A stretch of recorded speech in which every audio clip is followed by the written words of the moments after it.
more worry about us right now, how our game is.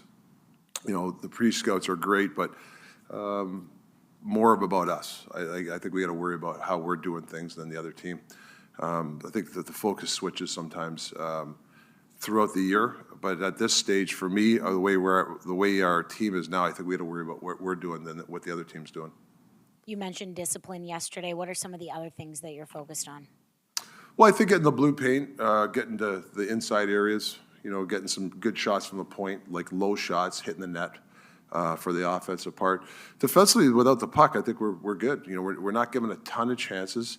Obviously, we got to get the special teams, the power play going. Penalty kill, I think, has been good. Other than the last game, a couple of broken plays they scored. So we're close to finding our game. It's we're losing a couple of one-goal games to some good teams. We could easily won the game if we had it's little things, better change, or discipline, little things like that. Try to sway it in our favor. Welcome to the playoffs. I'm sorry? Welcome to the playoffs. Yeah, no, I'm proud of the guys. I mean, that's a goal that was a goal for us, start of the year, and we accomplished that goal. So they should be proud of themselves. Two things have to happen for any coach. You got to get the buy-in. You got to get the belief. It started over a year ago. How impressed are you that you got that buy-in and you got it from your key people? Yeah, I mean, it's a group effort, an organizational effort. Everybody deserves praise. But now we've got to the one, that plateau of on that mountain to one step. Now it's the next step. How do you get there now? That's the next thing that we got to get to. And the buy-in has to even intensify. The will has to intensify. The passion, everything has to intensify now to get to the next plateau. What about the triumvirate? I mean, you can want to prove as a coach, but you got to have the roster. And this goes back to Jim, goes to Patrick and yourself. The fact that you guys were able to, meeting of the minds, obviously, in the summer, where you needed to prop up, back end, penalty killers, get a good backup goalie. How satisfied are you that you had that belief from above that you can do your job?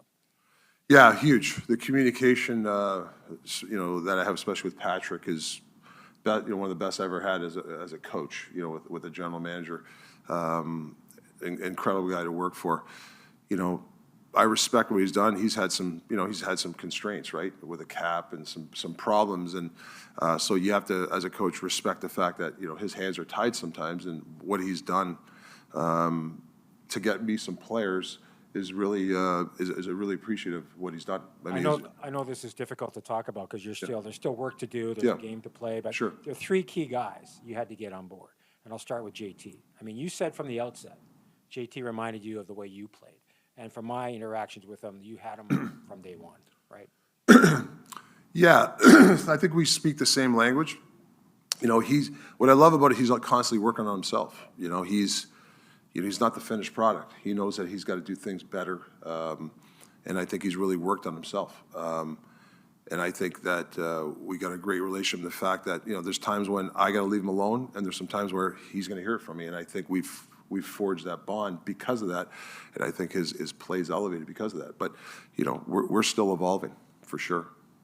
Heavy is the head that wears the crown in this marketplace, but for Quinn Hughes to accept the captaincy and lead all NHL defensemen in scoring, I'm sure part of you is not surprised, but just for him to seamlessly move into that position in this marketplace and not lose a beat on the ice, how impressed are you by that? Well, just impressed because he wants to play in the postseason. He's been, that's his goal, that's his dream. Like I remember talking last year when we were out of the playoffs. We didn't make the playoffs. I think the next day or 2 days later, after the team party, he went to New Jersey to watch a playoff game live. He wanted to go see his brother play. Now he has a chance to play in the playoffs. That's a big thing for him, and now it's the next step for him. Last but not least. A year ago, you identified a lot of good things in Brock, but you wanted him to become a more complete player. And I think that commitment's there defensively, and of course, the offense speaks for itself. That has to be one of your most satisfying developments within the roster. Yeah, I mean, he was a broken guy last year. He's a great kid, and there's some stuff that in his life that he overcame. And with Brock, it's all mental for him. If he can stay mind free, you can tell the difference in his game. So that's my job, to make sure that I get him comfortable every night, to get his mind free and know that, but he's got to understand the playoffs are going to be a lot tougher. It's going to be tougher to score, so he's got to get to those areas, and that's something that, I got to help him with. Your goaltender today? Seeloffs. And what's the message to a young guy going in this sort of time of the season, and how valuable could this experience be for him? Well, it's huge. I mean, I remember last year, like, he came in a tough situation, and he played well for us, He played in the World Championships. He played some big games there this summer, or, I mean, was it April or May? Just go play. He's for a head coach, for me, I'd leave guys like that alone. And the worst thing I'm going to do is put pressure on him. He's just going to have fun.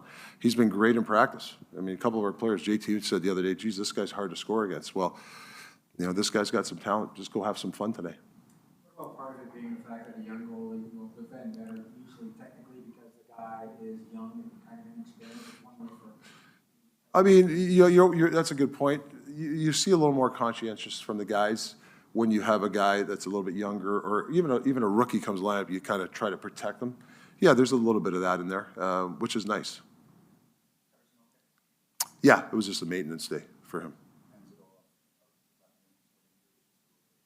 It's more of whether it's a rotation, it's a reset, just to get guys. A couple guys are banged up. I just feel when you have Sevy and healthy D, this is the way to go.